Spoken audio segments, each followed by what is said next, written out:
जब लॉकडाउन था, लोगों को बाहर जाने नहीं दिया जाता था, उसमें भी मैं रनिंग करता था।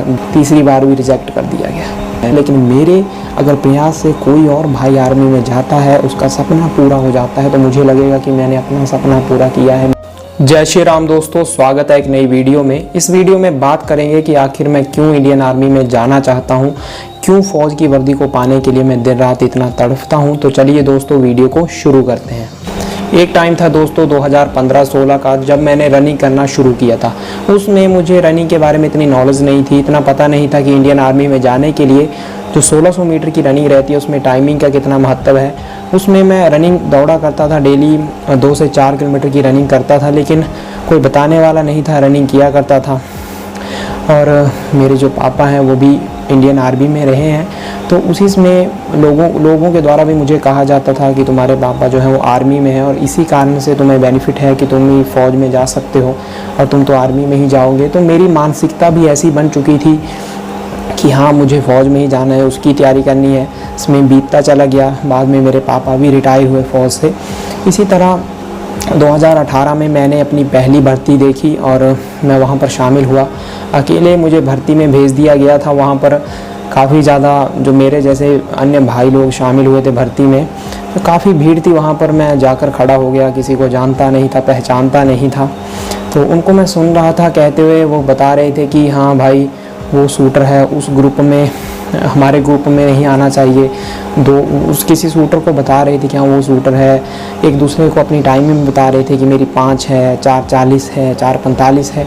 तो मैं उसमें नर्वस हो गया, घबरा गया कि हाँ, यहाँ पर तो इनकी टाइमिंग भी है, मैंने कभी टाइमिंग देखी नहीं, मैं उसके बारे में इतना मैंने प्रैक्टिस नहीं की है, तो मेरा तो क्या होगा। लेकिन फिर भी मैंने सोचा जो होगा ठीक है, देखा जाएगा।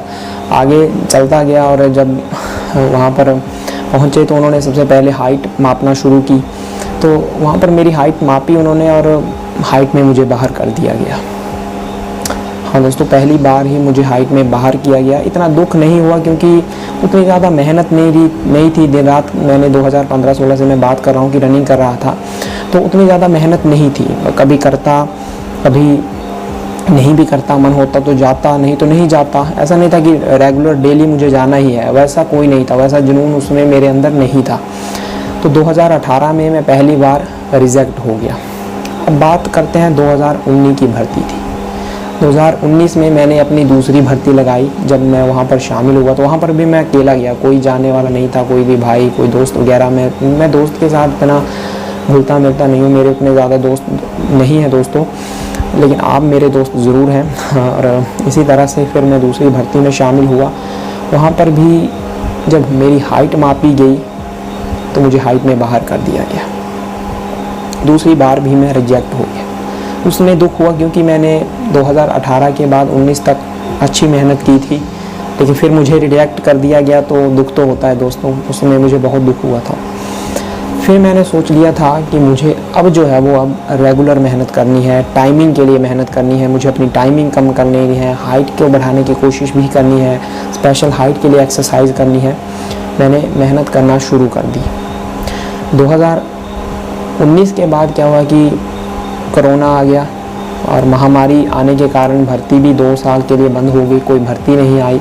लेकिन मैं कोरोना के टाइम जब लॉकडाउन था, लोगों को बाहर जाने नहीं दिया जाता था, उसमें भी मैं रनिंग करता था, बच के कैसे भी कुछ किसी ऐसी जगह करता था कि मुझे कोई पकड़े ना, कोई देखे ना। मास्क लगाकर हो गया, मास्क लगाकर मैंने बहुत रनिंग की। उस 2 साल के पीरियड में मैंने बहुत मास्क लगाया। रनिंग के टाइम भी मेरी सांस बहुत फूलती थी, लेकिन फिर भी मैंने मास्क नहीं खोला। मैंने खूब रनिंग की। लोग मना करते थे, मेरे घर के मना करते थे कि नहीं, बाहर नहीं जाना है, महामारी फैली है, लेकिन मैं नहीं रुकता था उसमें, क्योंकि एक अग्रेशन मेरे अंदर आ चुका था। 2 बार रिजेक्ट हो चुका था। धीरे धीरे जिस चीज़ को आप करते हो उसके साथ आपको लगाव भी हो जाता है, और मुझे भी इंडियन आर्मी के साथ ही दोस्तों कुछ ऐसा लगाव उसमें हो गया था। मेहनत मेरी जारी रही 2020 और 21 में भी। आखिरकार भर्ती का इंतज़ार ख़त्म हुआ। 2022 में तीसरी भर्ती में मैं शामिल हुआ। इस भर्ती में मुझे उम्मीद थी कि मैंने मेहनत की है, टाइमिंग को 5 मिनट के अंदर तक मैं लेकर आया हूं, तो कहीं ना कहीं इस बार मुझे मेरी मेहनत का फल मिलेगा। भर्ती में मैं शामिल हुआ। सुबह 4 बजे हमें वहाँ पर लाइनें लगानी शुरू कर दी, लड़कों ने, लड़के आ गए थे वहाँ पर। तो बारिश काफ़ी ज़्यादा हुई सुबह, तो ऐसा लग रहा था कि आज जो हमें बुलाया गया है तो उस दिन तो शायद भर्ती नहीं होगी, रनिंग नहीं हो पाएगी। पूरा ग्राउंड ऐसा लग रहा था कि भीग चुका है।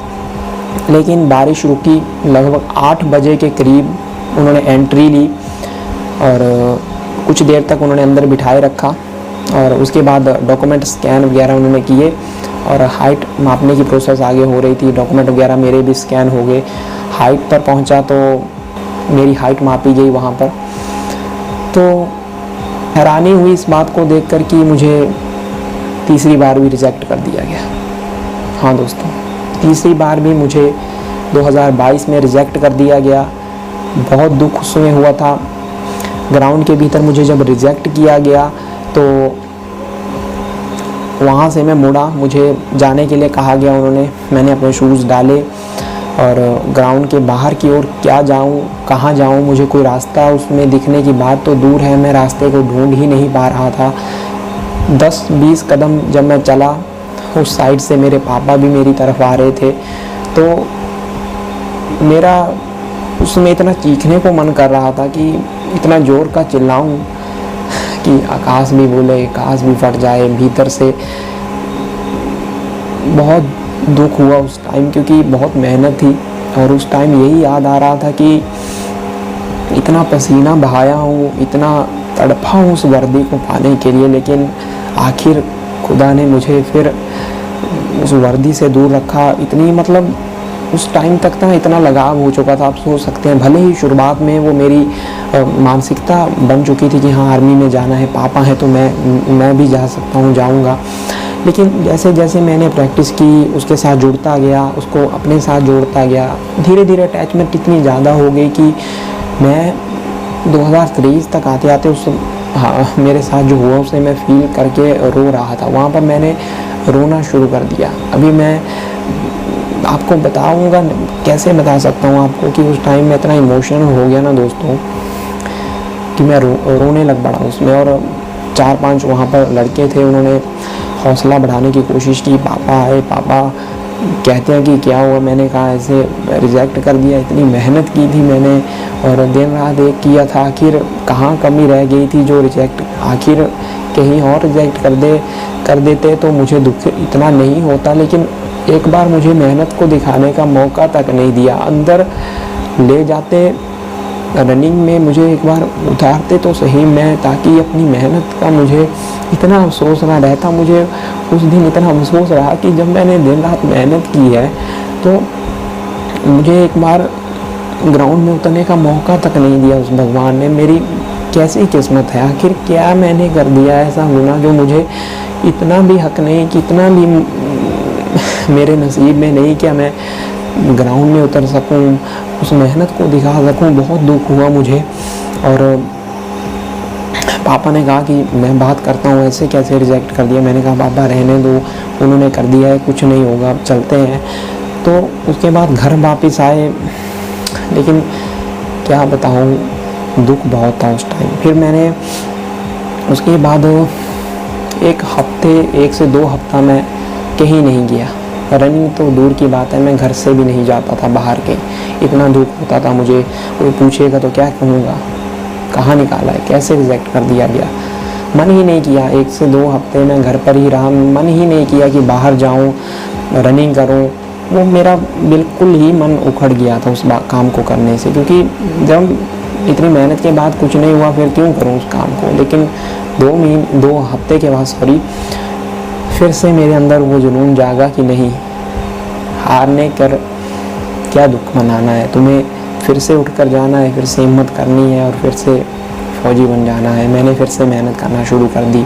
ओवर एज हो गया, कोई बात नहीं। उसके बाद अभी मेरी एज बहुत ज़्यादा हो चुकी है, लगभग मैं 23 वर्ष का हो चुका हूँ। अब शायद टीए में शायद हो जाऊँ वैसे, और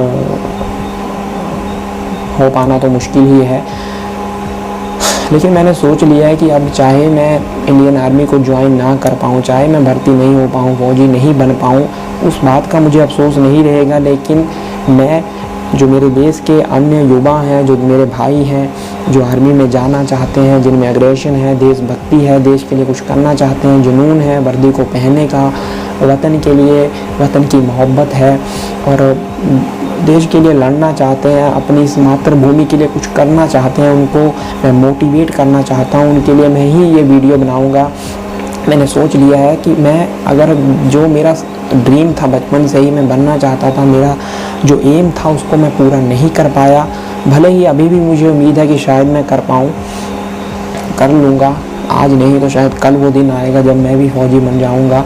लेकिन अगर नहीं भी बनता हूँ तो मुझे उस बात का दुख नहीं है। अगर मेरी किसी वीडियो को देखकर मेरे कहने से, मेरी कुछ ऐसी बातों से वो लोग, वो मेरे ही भाई, मेरे जैसे भाई जो आर्मी में जाना चाहते हैं, अगर वो मोटिवेट होते हैं, अगर वो कहीं पर भी अगर हार जाते हैं, खुदा ना करे किसी के साथ ऐसा हो कि कहीं से उन्हें रिजेक्ट किया जाए, लेकिन अगर हारने के बाद वो डीमोटिवेट होते हैं तो मेरी बातों से उन्हें कोई ऐसा डोज मिल जाए, कोई मोटिवेशन उन्हें मिल जाए कि वो फिर से लड़ने के लिए तैयार हो जाए, फिर से तैयारी करें, तो मुझे उस बात का अफसोस नहीं रहेगा कि मैं रह चुका हूँ। लेकिन मेरे अगर प्रयास से कोई और भाई आर्मी में जाता है, उसका सपना पूरा हो जाता है, तो मुझे लगेगा कि मैंने अपना सपना पूरा किया है। मैंने अपने देश के लिए एक जवान तैयार किया है जो सीमा पर लड़ सकता है, बॉर्डर पर जाकर देश की रक्षा कर सकता है, हिंदुस्तान का नाम ऊँचा कर सकता है, रोशन कर सकता है, तिरंगा लहरा सकता है। तो मुझे बहुत खुशी होगी। तो ये थी दोस्तों मेरी वर्दी के लिए जो इतनी तड़पने की मेरी जो चाह है, मेरे जो जुनून है, उसके पीछे का यही कारण है। और आशा करता हूँ आपको ये वीडियो अच्छी लगी होगी तो हमारे चैनल के साथ ज़रूर जुड़िएगा और इसी तरह की आर्मी से रिलेटिव वीडियो, मोटिवेशन के लिए या फिटनेस से रिलेटिव जो वीडियो है उसको देखने के लिए हमारे चैनल के साथ ज़रूर जुड़ें और इसी तरह का प्यार बनाए रखें। मिलेंगे बहुत जल्द एक नई वीडियो के साथ, तब तक के लिए खुश रहिए, मेहनत करते रहिए। जय श्री राम, जय हिंद दोस्तों।